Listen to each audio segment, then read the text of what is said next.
Un saludo muy cordial a toda la gente que el día de hoy nos escucha. Es un placer poder darles la bienvenida al segundo episodio de nuestro podcast.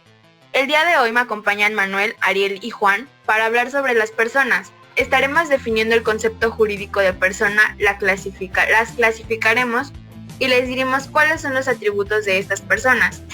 Si tú, al igual que nosotros, estás estudiando la carrera de contador público, te invito a que con mucha mayor razón te quedes a escucharnos, porque este podcast te será de mucha utilidad.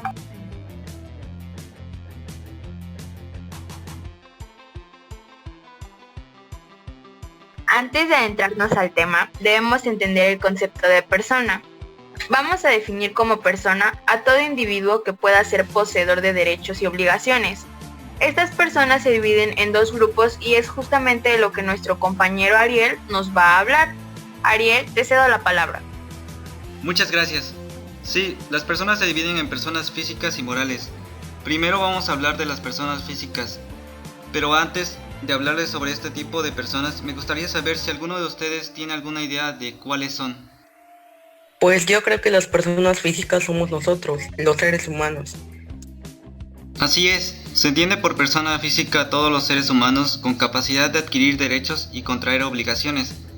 En algunas legislaciones es posible encontrar esta misma figura jurídica denominada como persona natural o de existencia real. A su vez, las personas físicas gozan de los derechos que la Constitución y las demás normas le otorgan. Yo tengo una duda, ¿y cuáles son los derechos que podemos adquirir? Me parece muy acertada tu pregunta, Juan, y es por eso que hablaremos de los atributos de las personas físicas y morales en un momento más. Ariel, ¿podrías hablarnos acerca de las personas morales? Bueno, se entiende por persona moral a un sujeto poseedor de derechos y de obligaciones que existe físicamente, pero no como individuo, sino como institución y que es formada por una o más personas físicas, y al igual que las personas físicas cuentan con atributos. Hace un momento Manuel nos preguntó cuáles eran los atributos de estas personas, y aquí está la respuesta. Las personas físicas tenemos 6 atributos, que son capacidad, estado civil, patrimonio, nombre, domicilio y nacionalidad, y los iremos explicando de manera detallada más adelante. En el caso de las personas morales, solo cuentan con 5 atributos, que son capacidad, patrimonio, razón social, domicilio y nacionalidad. Cabe mencionar que existe una correspondencia entre los atributos de la persona física y los de la moral, exceptuándose lo relacionado con el estado civil, que solo puede darse en las personas físicas, ya que deriva del parentesco del matrimonio, del divorcio o del concubinato. Ariel, ¿podrías hablarnos sobre el nombre, por favor? Claro que sí, las personas físicas se identifican por su nombre y son capaces de contraer obligaciones una vez se alcance la mayoría de edad. Esto tiene relación con el artículo 34 constitucional, que dice lo siguiente: son ciudadanos de la República los varones y mujeres que, teniendo la calidad de mexicanos, reúnan además los requisitos siguientes. 1. Haber cumplido 18 años. Y 2. Tener un modo honesto de vivir. Por lo general, el dato de identidad de la persona está constituido por el apellido, acompañado por el nombre, y esto en conjunto es el nombre de una persona. Yo tengo una duda, ¿por qué es tan importante el nombre de una persona? Es importante porque es con lo que otros nos reconocen. El nombre es el punto de referencia de conjunto de datos por lo que se describe y por consiguiente se individualiza la persona. ¿Podrías darnos un ejemplo para que nos quede un poco más claro? Claro, imagina que vas a asistir a una conferencia. Cuando llegas te piden que te registres y el primer dato que te piden es tu nombre, pues el que va a permitir que el resto de los asistentes te pueda reconocer es tu nombre, lo que te identifica del resto. Incluso si hay alguna otra persona con el mismo nombre de pila que tú, tus apellidos permitirán diferenciarlos, pues estos no son iguales. Gracias, ahora sí me queda más clara la importancia de contar con un nombre. ¿Nos podrías decir cuál sería el equivalente al nombre en el caso de las personas morales? La denominación de las personas morales equivale al nombre de las personas físicas, pues constituye un medio de la identificación del ente absolutamente necesario para que pueda entrar en relaciones jurídicas con los demás sujetos. Muy bien, ahora pasaremos a hablar sobre el domicilio. Manuel, te cedo la palabra para que nos hables acerca de este atributo. Muchas gracias. El domicilio de una persona física es el lugar en donde reside con el propósito de establecerse en él. A falta de este, el lugar que tiene el principal asiento de sus negocios, y a falta de uno y otro, el lugar en que se halla. Entonces, si yo decido irme de casa de mis papás y me voy a vivir a un departamento, ¿ese departamento sería mi domicilio? ¿No se requiere de un tiempo mínimo viviendo ahí para ser considerado así? Según el Código Civil, en su artículo 29, nos dice que se presume el propósito de establecerse permanentemente en un lugar cuando se reside por más de 6 meses en él. También hay domicilios llamados legales para determinados sujetos, como los menores, enajenados, los militares y los funcionarios públicos. Me parece muy interesante lo que comentas, pero ¿podrías explicarme la diferencia entre domicilio y residencia? Claro, se entiende por residencia la estancia temporal de una persona en un cierto lugar sin el propósito de radicar en él, por lo que no son lo mismo.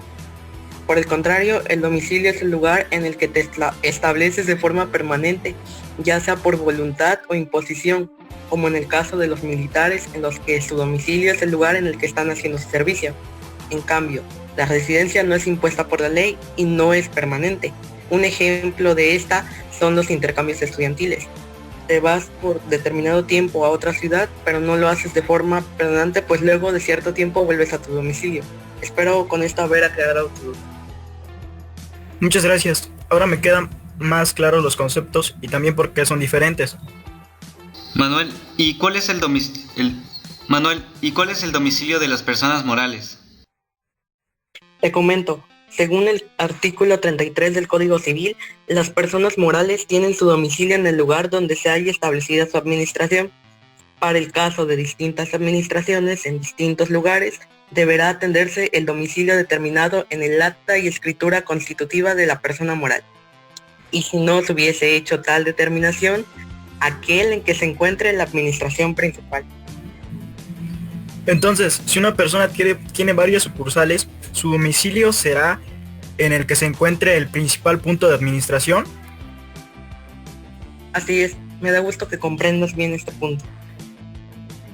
Gracias, Manuel, por la información. Ahora pasaremos al estado civil y en esta ocasión seré yo quien les explique este atributo. El estado civil de las personas es la situación de las personas físicas y se determina por sus relaciones de familia, que nacen del matrimonio o del parentesco, y establece ciertos derechos y deberes. El estado de las personas es el conjunto de las cualidades constitutivas que distinguen al individuo en la sociedad y en la familia. Estas dependen de 3 hechos o situaciones, que son la nacionalidad, el matrimonio y el parentesco por consanguinidad o por afinidad. Andrea, ¿podrías darnos algún ejemplo del parentesco por consanguinidad o por afinidad para reforzar la información? Claro que sí. Quiero comenzar hablando de la afinidad. Este tipo de parentesco se da cuando existe una unión matrimonial por lo civil. Si 2 personas se casan, su estado será el de casado o casada. Si alguno de ellos fallece, entonces pasarán a ser viudos. Pero a este parentesco no solo se le adjunta a los involucrados en el matrimonio, sino también a la familia de ambas partes, pues existe un parentesco aunque este no sea sanguíneo. Si hablamos de parentesco por consanguinidad, nos referimos al parentesco biológico. Un ejemplo son los hijos, abuelos o hermanos. Espero que esto resuelva tu duda. Muchas gracias, Andrea. Ahora me queda más claro. Muy bien, entonces pasaremos a la nacionalidad.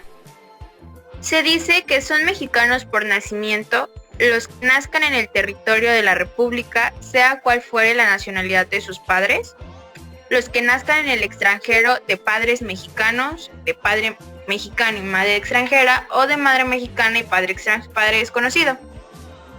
Los que nazcan a bordo de embarcaciones o aeronaves mexicanas, sean de guerra o mercantes.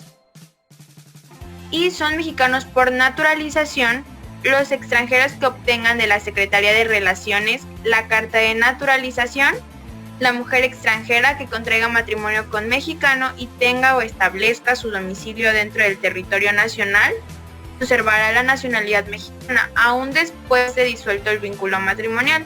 Esto quiere decir que si se divorcian, pues ella conservará su nacionalidad mexicana aunque no haya nacido aquí. En estos casos, la Secretaría de Relaciones Exteriores hará la declaratoria correspondiente. ¿Podrías decirnos cuáles son los documentos válidos que pueden acreditar nuestra nacionalidad?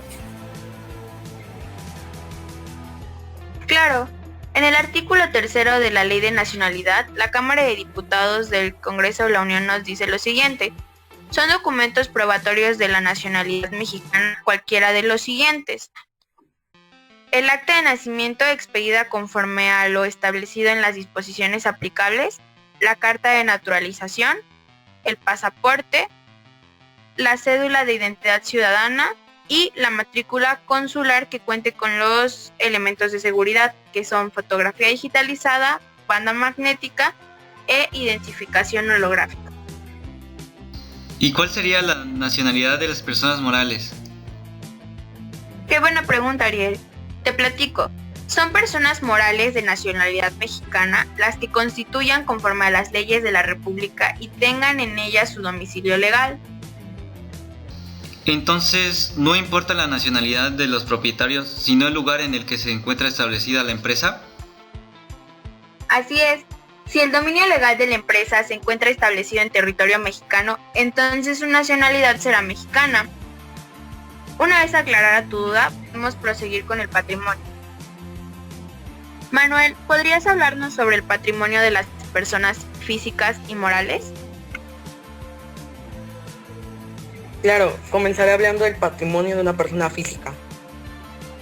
Son bienes de propiedad de los particulares, todas las cosas cuyo dominio le pertenece conforme al artículo 772 del Código Civil, que dice lo siguiente: son bienes de propiedad de los particulares, todas las cosas cuyo dominio le pertenecen legalmente y de las que no pueden aprovecharse ninguno sin consentimiento del dueño o autorización de la ley. Ejemplo de esto puede ser una casa, un coche o dinero. ¿Y qué nos puedes decir acerca del patrimonio de las personas morales? El patrimonio de las personas son los bienes aportados por cada uno de los miembros que conforman a la persona moral y que pueden ser valuadas en dinero. También observamos que aun cuando de hecho algunas entidades como los sindicatos, las asociaciones políticas, científicas, artísticas o de recreo pudieran funcionar sin tener un patrimonio, existe siempre por el hecho de ser personas la capacidad de adquirirlo. ¿Podrías darnos un ejemplo del patrimonio de una persona moral? Claro, imagina que tú y dos amigos deciden formar una empresa y uno de tus amigos puso un coche a disposición de la empresa. Tú aportas un fondo monetario y el otro amigo puso a disposición de esta una casa que era de su propiedad. Esto que cada uno aportó dejará de ser parte de su patrimonio como personas físicas y pasará a ser parte del patrimonio de la persona moral, que sería la empresa que acaban de formar. Entiendo. Ahora me queda más claro qué conforma el patrimonio de cada tipo de persona. Creo que a veces podría ser un poco complicado entender lo que conforma el patrimonio de una empresa moral. Totalmente de acuerdo. Ahora quiero cederle la palabra a Juan para que nos hable acerca de la capacidad. Gracias, Andrea. La capacidad jurídica se clasifica en dos. Capacidad de goce. Es la idónea que tiene una persona de adquirir derechos y contraer obligaciones. Capacidad de obrar o ejercicio. Es la idónea de una persona para ejercer personalmente tales derechos y cumplir obligaciones. ¿Podrías hablarnos un poco más sobre estos tipos de capacidades? Claro que sí. La capacidad jurídica de una persona física se adquiere por el nacimiento y se pierde por la muerte. Pero desde el momento en que un individuo es concebido, entra bajo la protección de la ley y se entiende por nacido para los efectos declarados en el presente código. A esto se le define como capacidad de goce, según el artículo 22 del Código Civil. ¿Y cuál sería la capacidad de obrar? Es la capacidad de una persona física o moral para poder contraer derechos y obligaciones, así también de ejercer sus derechos compareciendo en un juicio por propio derecho.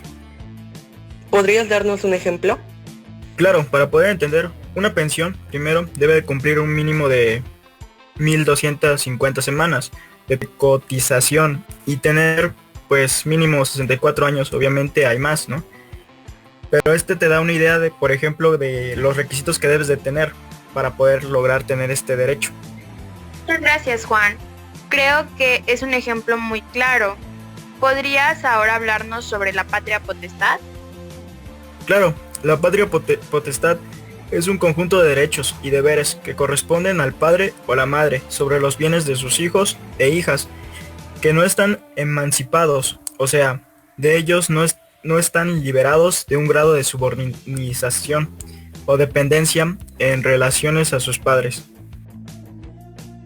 ¿Aplica para adultos también o hay un límite de edad?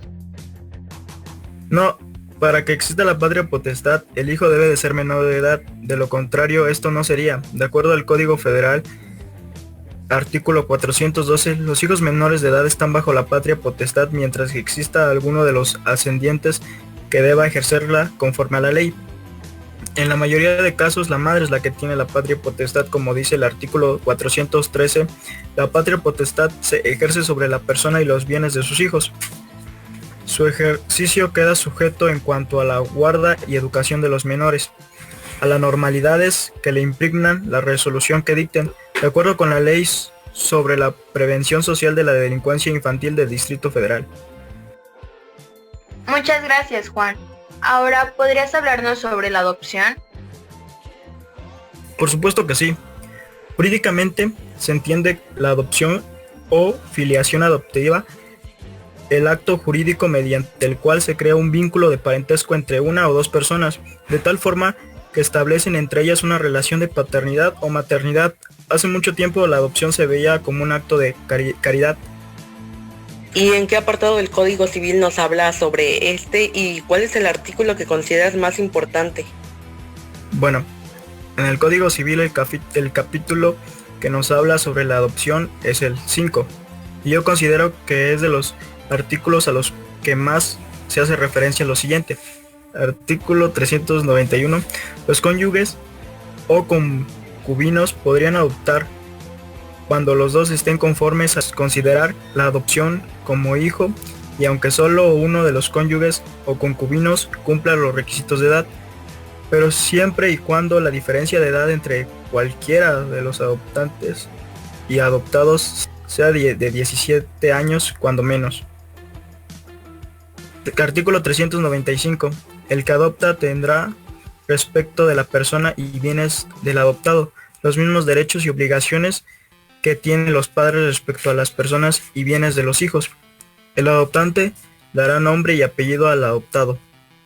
Artículo 396. El adoptado tendrá para con la persona o personas que lo adopten los mismos derechos y obligaciones que tiene un hijo.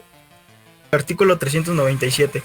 Para que la adopción pueda tener lugar, deberán consistir en ella, en sus respectivos casos. 1. El que ejerce la patria potestad sobre el menor se trata de adoptar.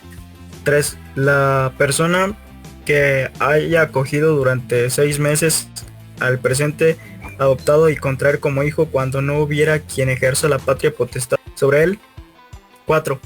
El Ministerio Público del lugar del domicilio del adoptado cuando éste no tenga padres conocidos, ni tutor, ni persona que ostensiblemente le impartan su protección y lo hayan acogido como hijo.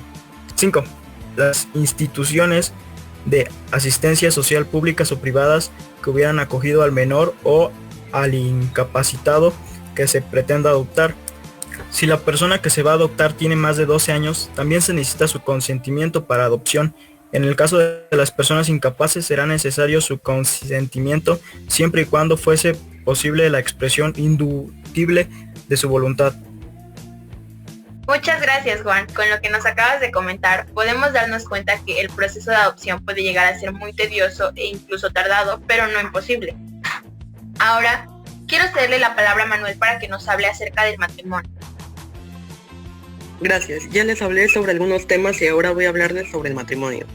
Jurídicamente y en el ordenamiento civil se define como la unión voluntaria libre de vicios de un hombre y una mujer para llevar a cabo la comunidad de vida, en el que ambos se procuran respeto, igualdad, asistencia y ayuda mutua, pudiendo o no procrear hijos de manera libre e informada sobre la base de la paternidad y maternidad responsable. Manuel, entonces, ¿el matrimonio eclesiástico no es válido legalmente? No, para que el matrimonio sea válido se requiere que se celebre ante la autoridad administrativa correspondiente, que es el juez de registro civil, y que se cumpla con las formalidades establecidas en la ley. ¿Existen requisitos o impedimentos para contraer matrimonio? ¿Podrías decirnos cuáles son? Claro, los requisitos son edad. La regla general es que ambos contrayentes deben ser mayores de edad. B. El consentimiento. El consentimiento consiste en la manifestación libre del acuerdo de voluntades para contraer matrimonio, sin el cual el matrimonio sería válido e inexistente. Para los mayores de edad, basta con hacer expresa su voluntad de contraer matrimonio libre de violencia y vicios en el consentimiento. Y los impedimentos serían la falta de edad, la falta de consentimiento, el parentesco por consanguinidad, el parentesco por afinidad, el adulterio, el atentado contra la vida de uno de los miembros de un matrimonio preexistente para contraer nupcias con otra persona o con el que quede libre, la violencia física o moral para la celebración del matrimonio y la impotencia incurable por la cópula. Gracias por aclararnos este punto. Yo creo que de todos estos requisitos e impedimentos, el más importante es el consentimiento para no caer en nuestro siguiente tema, que es el divorcio. Y sobre esto nos va a hablar nuestro compañero Ariel. Te cedo la palabra. El divorcio es la forma en la que termina el matrimonio. En México es declarado en sentencia por un juez de lo familiar, después de que se haya llevado a cabo un procedimiento judicial en los términos y formalidades exigidos por el Código Civil aplicable a cada estado. Tenemos que distinguir dos grandes sistemas, el divorcio por separación de cuerpos y el divorcio vincular. El divorcio por separación de cuerpos dice que el vínculo matrimonial perdura, quedando subsistentes las obligaciones de fidelidad, de administración de alimentos e imposibilidad de nuevas nupcias. Sus efectos son la separación material de los cónyuges, quienes ya no estarán obligados a vivir juntos y, por consiguiente, a hacer vida marital. El divorcio vincular dice que la principal característica del divorcio vincular consiste en la disolución del vínculo, otorgando capacidad a este divorcio a los cónyuges para contraer nuevas nupcias. ¿Cuáles son las acciones que consideras como causales del divorcio? Qué bueno que lo preguntas, compañero. El divorcio vincular necesario se decreta por las causales señaladas en las fracciones a 16 del artículo 217 del Código Civil vigente, que podemos clasificar en los siguientes grupos. A. Por delitos entre los cónyuges de padres e hijos o donde un cónyuge en contra de terceras personas. B. Hechos inmorales. C. Incumplimiento de obligaciones fundamentales en el matrimonio. D. Actos contrarios al estado matrimonial. E. Enfermedades o vicios enumerados específicamente. Estas causas graves dan origen al divorcio vincular, aún en contra de la voluntad del cónyuge culpable y a petición del inocente. Gracias por la información, compañero. Realmente no tenía idea de que el divorcio podría ser obligatorio. Tenía la idea de que siempre era voluntario por ambas partes. Muy bien, por último me gustaría concluir este podcast con sus opiniones, saber qué aprendieron y si saben de algunas situaciones ocurridas en su vida que estén relacionadas con los temas que tratamos el día de hoy. Juan Carlos, ¿te gustaría comenzar? Sí, conclusión. A lo largo de este podcast vimos muchos conceptos interesantes. Quiero platicarles una anécdota. Hace 2 años mi tía quería adoptar una niña y pues fue a hacer todo el papeleo. la verdad. La verdad no recuerdo cuánto tiempo tuve haciendo eso, pero sí fue algo tardado. En ese entonces no sabía por qué, pero ahora comprendo, gracias a la aportación que tuve. Entiendo un poco mejor los requerimientos a seguir, ya que según uno de ellos no cumplía. Según decía que tenía que comprobar los recursos suficientes para poder brindarle buena educación, tiempo y salud. Y pues ella no tenía, a pesar de que tenía un pequeño negocio, no tenía la suficiente capital, más sin en cambio recibía remesas de Estados Unidos, pero eso no se le fue aceptado. Otro ejemplo de mi vida que entendí fue la patria potestad. Fue cuando cuando mis tíos se separaron y mis primos en ese entonces tenían 11 años. Querían más a su papá que a su mamá. Más sin en cambio, su mamá se quedó con la patria potestad y su papá tenía que darle dinero. Creo que le daba un 30% de sueldo del papá. Y pues solo los fines de semana los iba a ver, hasta donde yo sabía. Por último, en cuestión del tema de capacidad, es que me entero que por el simple hecho de existir, o sea, desde que nazco hasta que me muera, tendré derechos por ser mexicano, derecho por ser humano, y para ejercer estas obligaciones, o una obligación específica como por ejemplo la necesidad de ir a votar, necesito tener 18 años de edad para ser considerado como un adolescente adulto. Muchas gracias, Juan, agradezco tu conclusión. Me gustaría hacerle la palabra a Manuel para que pueda concluir. Puedo concluir diciendo que los temas abordados son asuntos de nuestra vida cotidiana y por ello es importante conocer más acerca de estos y no solo quedarnos con el conocimiento, sino compartirlos con las demás personas. Asuntos como el matrimonio, la adopción, el parentesco, el patrimonio, son cosas que sin duda alguna hemos escuchado o se escuchan a diario, pero no tendríamos mayor conocimiento acerca de ellos si no indagamos, porque ¿cómo sabríamos más acerca del domicilio de las personas físicas o las personas morales si no investigamos? Destacando el uso de las leyes que nos informan más acerca de estas definiciones, como el Código Civil, en el que no solo nos define estos conceptos, sino que nos da o menciona ciertas características que deben tener cada uno para considerarse como tal. Ahora bien, en lo personal nos aporta información para ampliar nuestro conocimiento, que sin duda alguna nos servirá para continuar formándonos de manera profesional, ya que hay personas que tenemos un ejemplo de esto, que buscan casarse en un futuro y con esta información ya tienen más idea acerca de las obligaciones o los requisitos que deben cumplir. O bien el tema de la nacionalidad, en donde hay casos no tan comunes de personas que nacen en aviones o barcos que no provienen de la nación mexicana y que por lo tanto tienen derecho a otro tipo de nacionalidad a la cual pertenezca a ese tipo de transporte. Igual tenemos el tema de parentesco, que igual es un tema de suma importancia y hay que sin duda alguna estudiarlo a profundidad. Un ejemplo de esto podría ser cuando dos personas contraen matrimonio. En este caso, estas dos personas tienen parentesco por afinidad. Por otra parte, cuando una persona es adoptada, esta adquiere el parentesco civil. Sin embargo, estos son solo dos conceptos de todo lo que engloba este tema. También es importante conocer las obligaciones que adquieren estas personas. Así pues, como ya lo he mencionado anteriormente, es importante destacar los aprendizajes a nivel personal y a nivel profesional. Los temas que se observan tiene mucho que ver a lo largo de ejercer la profesión de contador público y de ahí podemos asumir la importancia de conocerlos y de profundizar en ellos. Gracias.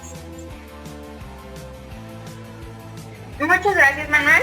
Ahora me gustaría cederle la palabra a nuestro compañero Ariel para que concluya su tema.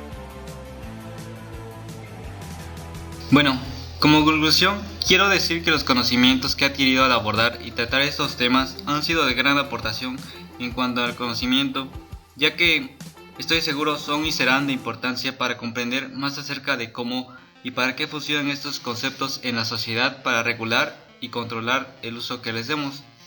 Saber mejor cómo hacerlos servir jurídicamente hablando o cuáles son las consecuencias para hacer mal uso o llevar a cabo incorrectamente uno de ellos. Pues muchas veces por no conocer tales normas o reglas que conlleva utilizar ciertos derechos, podemos vernos en una situación complicada, donde decir que no conocíamos las consecuencias de un acto no nos ayudará en nada para tratar de resolverlo. Bueno, pero sobre todo quiero hacer un mayor énfasis en los temas que me han tocado a tratar en este podcast, ya que son en los que profundicé y pude aprender un poco más, como en el tema de la persona física. Cuando entraba en ese tema me di cuenta que no conocía casi nada sobre lo que conlleva ser jurídicamente una persona física, o conocía algunos pero no tenía idea de que venían por el derecho de ser una persona jurídica, los derechos y normas que se nos otorgan al ejercer o las obligaciones, como el derecho de tomar la nacionalidad del país en donde nacemos o donde estaremos residiendo. Supongo que casi todas las personas esto es algo que igual no puede estar de todo claro, pero al menos tienen bases o algo de conocimiento para entenderlo, por lo que no creo haga falta mencionar algún ejemplo o explicación del por qué se nos otorga. Sin embargo, pienso que muchas personas no conocen que es gracias a que somos individuos humanos. Por esto se nos otorga tal derecho. Además, también los atributos de los que gozamos, como por ejemplo el domicilio. Todas las personas tenemos un lugar específico en el que nos establecemos donde vivir y permanecer, pero es algo que creo muchas personas tampoco notan, que tener un lugar y una casa propia en el territorio donde nos encontremos es gracias a un atributo que se nos otorga por ser considerado como personas físicas. Otro ejemplo sería el atributo del nombre. Todo lo que nos rodea tiene asignado uno, pero solo los seres humanos como personas jurídicas tenemos ciertas características en cuanto a este atributo que lo hacen que sea algo más complejo, por así decirlo. Para nosotros es un derecho fundamental que se nos asigne un nombre que usualmente nos servirá para identificarnos como persona, pero conlleva más que eso el que se nos asigne uno. También nos sirve para protegernos. Una persona no puede darle un uso indebido a nuestro nombre, o en tal caso será obligado a terminar con aquel mal uso y hacer lo necesario para arreglarlo. Por ejemplo, el individuo que usa el nombre de una persona famosa para hacerse pasar por él y de esta manera conseguir fines lucrativos, o hacerlo para dejarlo mal ante la sociedad, aquella persona famosa puede llegar a poner una demanda en contra de ese individuo por el uso indebido o sin su consentimiento de utilizar su nombre. Por último, otro tema que llevé en este podcast es el del divorcio. Puede ser muy conocido por todos, pero tal vez no lo suficiente a veces para conocer su profundidad o todo lo que puede conllevar terminar con el matrimonio. En ocasiones he tratado con algunas personas que son parejas, y al menos con aquellas que he podido hablar me dicen que no piensan casarse o no están casados porque pueden surgir el hecho de que después se separen, y el divorcio lo ven como algo muy complicado para llevar a cabo. Y en mi opinión no debería serlo tanto. Es decir, si estás harto de tu pareja o ya no quieres tenerla a tu lado por razones que te afecten a ti o a tu integridad como persona, o simplemente los dos ya no se soportan o no quieren seguir juntos, deberían no hacerlo tan costoso hablando en esos términos. Pero creo que también está el hecho de terminar con tu matrimonio sin una razón justa de por qué divorciarte. En ese caso sí creo que debería ser más difícil por el tema de analizarlo mejor, y que en todo caso sí llega a ser más costoso. En fin, los temas tratados en este podcast me han parecido muy interesantes, ya que como mencioné antes no tenía mucho entendimiento sobre ellos, y creo que he terminado con los suficientes conocimientos para entenderlo mejor, además de que me han hecho reflexionar sobre cómo a veces lo que consideramos simple puede conllevar mucho más y tener un amplio tema del que creemos, como por ejemplo el nombre. En nuestro caso puede servir más que para una forma de identificación. Doy gracias a mis compañeros por las aportaciones y temas que han explicado y tratado en este podcast, y también a aquellas personas que se han tomado el tiempo de escucharnos. Gracias. Muchas gracias, Ariel. Fue una muy buena conclusión. Para concluir, quiero decir que muchas veces tenemos una idea muy limitada de ciertas cosas. Por ejemplo, decimos que el proceso de adopción es muy largo, pero no nos tomamos el tiempo de investigar cuáles son los requisitos de una adopción. Antes de este podcast, yo creía que solo las personas casadas podían adoptar, pero ahora sé que no es así. Ahora sé que si eres mayor de 25 años, también puedes adoptar sin estar casado. No tenía ni la menor idea de que en la adopción de niños mayores a 12 años también se necesita su consentimiento para la adopción. Hay cosas que sabemos porque ocurren en nuestra familia. Si bien yo no conozco a alguien que haya adoptado o a alguien que se haya divorciado, sí conozco a personas que tienen nacionalidad mexicana y no nacieron en el país. Uno de mis sobrinos nació en el extranjero, pero sus padres son mexicanos, lo que convierte a mi sobrino en mexicano. Y lo mismo sucede con otros primos. Mi tía es mexicana y por lo tanto sus hijos también lo son. Un caso diferente a este es el de una conocida llamada Claudia. Ella es cubana y su ahora suegra, que es mexicana, la ayudó a salir de Cuba, y así fue como llegó a México. Estando aquí inició una relación con Mauro. Actualmente están casados y tienen hijos. Antes de hoy yo creía que sus hijos eran mexicanos por el papá, pero ahora sé que ella también es mexicana por el hecho de estar casada con un mexicano, y que incluso si se llegasen a separar, ella conservaría su nacionalidad mexicana. Mientras hacía mi investigación sobre la nacionalidad, también me encontré con que la mayoría de edad en México se adquiría a los 21 años, pero fue durante el gobierno de Gustavo Díaz Ordaz cuando se modificó el artículo 34, y es aquí donde se establece que adquirimos la mayoría de edad al cumplir 18 años. Y a partir de esta edad nuestros padres ya no tienen la obligación de hacerse responsables de nosotros. Así que quiero concluir diciendo que o nuestros padres nos aman y por eso siguen haciéndose responsables de nosotros luego de cumplir la mayoría de edad, o no han leído la Constitución y por lo tanto no saben que pueden dejar de hacerse cargo de nosotros. Esto fue todo por el día de hoy. Les agradecemos su atención y esperamos que tengan un excelente día. Hasta luego.